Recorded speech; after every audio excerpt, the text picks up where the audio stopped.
नमस्कार दोस्तों, आपका स्वागत है CK24 टॉक्स में। आज हम बात करने जा रहे हैं कोरोना की वैक्सीन पर। कोरोना के खिलाफ वैक्सीन बनाने की ओर भारत तेजी से बढ़ रहा है। सरकारी और प्राइवेट कंपनियां वैक्सीनेशन बनाने में तेजी से काम कर रही हैं और खुश कर देने वाली खबर ये है कि भारत भी इस मुहिम में अब आगे है। भारत में पहले से ही 2 वैक्सीन एडवांस स्टेज ट्रायल्स में हैं। इनमें ऑक्सफोर्ड एस्ट्राजेनेका की वैक्सीन है, जिसे सीरम इंस्टीट्यूट ऑफ इंडिया ने कोविशील्ड नाम से तैयार किया है। इसके अलावा भारत बायोटेक और Indian council of medical research की बनाई पूरी तरह स्वदेशी कोरोना वैक्सीन कोवैक्सीन है। इन दोनों का देश में फेज 3 ट्रायल जारी है। इसके अलावा कैडिला हेल्थ केयर की JCOV-D भी क्लिनिकल ट्रायल से गुजर रही है। आइए दोस्तों, अब हम बात करते हैं दूसरी खुशखबरी की। दोस्तों, आपको याद होगा कि रूस ने कोरोना वैक्सीन के सबसे ज़्यादा प्रभावशाली होने की घोषणा की थी। रूसी कोरोना वैक्सीन स्पुतनिक V की पहली खेप भारत में आ गई है। हाल ही में फार्मा कंपनी डॉक्टर रेड्डीज को रूसी कोरोना वैक्सीन के भारत में ह्यूमन ट्रायल की अनुमति मिली थी। रूस ने अगस्त में दुनिया की पहली कोरोना वैक्सीन स्पुतनिक V को मंजूरी देकर दुनिया को चौंका दिया था। हालांकि इस वैक्सीन के अंतिम चरण का ट्रायल अब तक पूरा नहीं हुआ है। मीडिया रिपोर्ट के अनुसार रूस में आपातकालीन अप्रूवल के तहत लोगों को वैक्सीन लगाई जाने लगी है। वहीं भारत में दिग्गज pharma company doctor Reddy laboratories इस वैक्सीन का ट्रायल करने जा रही है। देश में इस वैक्सीन का दूसरे और तीसरे चरण का ट्रायल किया जाना है। इसके लिए वैक्सीन की खेप भारत पहुंच चुकी है। Drug controller general of India ने pharma company doctor Reddy laboratories को रूसी वैक्सीन के ट्रायल की इजाज़त दे दी है। वैक्सीन का 1,500 लोगों पर फेज 3 ट्रायल किया जाएगा और ये वैक्सीन मॉस्को के गामलेया रिसर्च इंस्टीट्यूट ने बनाई है। और दोस्तों, ये खबर भी आई है कि इस वैक्सीन को चुराने की कोशिश की जा रही है। दिग्गज टेक कंपनी माइक्रोसॉफ्ट ने कहा कि रूस और नॉर्थ कोरिया सरकार के इशारों पर हैकर्स वैक्सीन डेवलपमेंट का डाटा चुराने की कोशिश में है। कंपनी ने कहा कि बड़ी फार्मा कंपनीज पर हाल ही के महीने में हुए अधिकतर हमले नाकाम रहे हैं, लेकिन ये नहीं पता कि कौन से हमले सफल रहे और कितना नुकसान हुआ।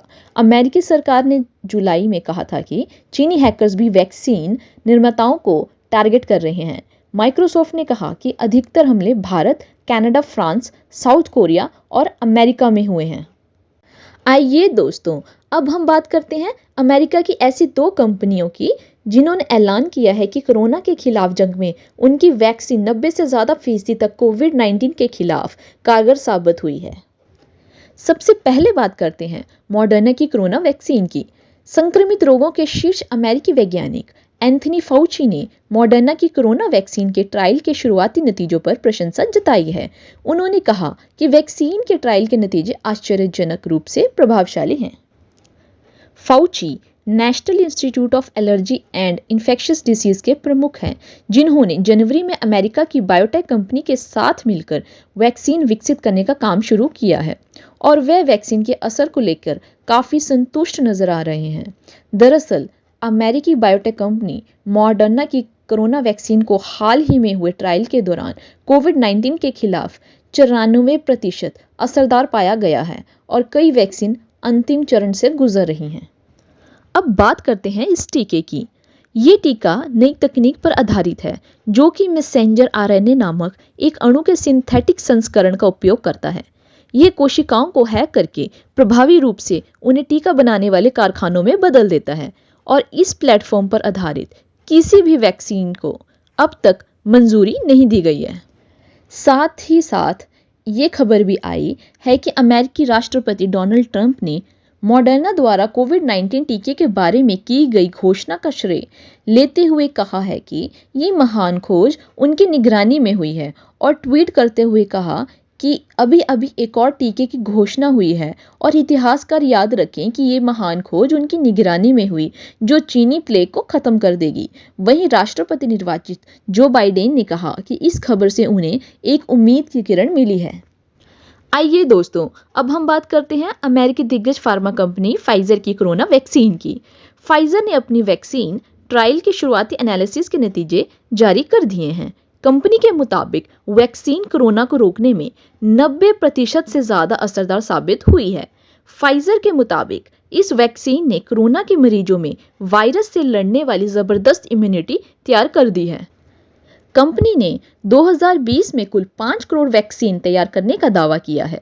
फाइजर साल के आखिर तक इतनी डोज बना लेगी कि 1.5 से 2 करोड़ लोगों को इम्यून किया जा सके।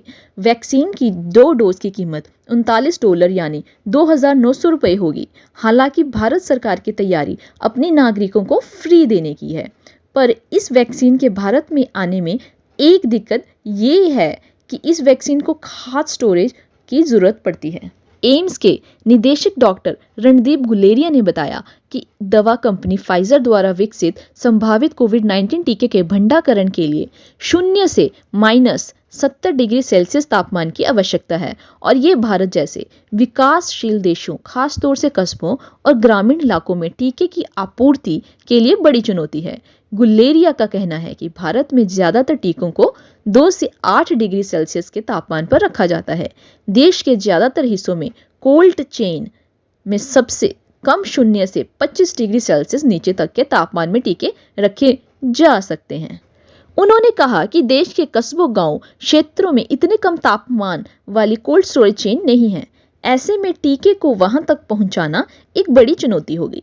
हालांकि ये भी कहा कि टीके के तीसरे चरण के परीक्षण के बाद फाइजर इंक और बायोटेक एसी द्वारा घोषित पहले चरण के परिणाम में ये टीका कोरोना वायरस संक्रमण से 90% तक बचाव करने में सक्षम है और ये उत्साहित करने वाली सूचना है। लेकिन दोस्तों, सवाल ये है कि वैक्सीन की इस जंग में भारत जैसे विकासशील और गरीब देशों के लिए कौन सी वैक्सीन कोरोना के लिए सबसे कारगर साबित हो सकती है, वो तो वक्त ही बताएगा। आपको क्या लगता है दोस्तों, वैक्सीन कौन सी और कब तक आ जाएगी? नीचे कमेंट करके बताइए।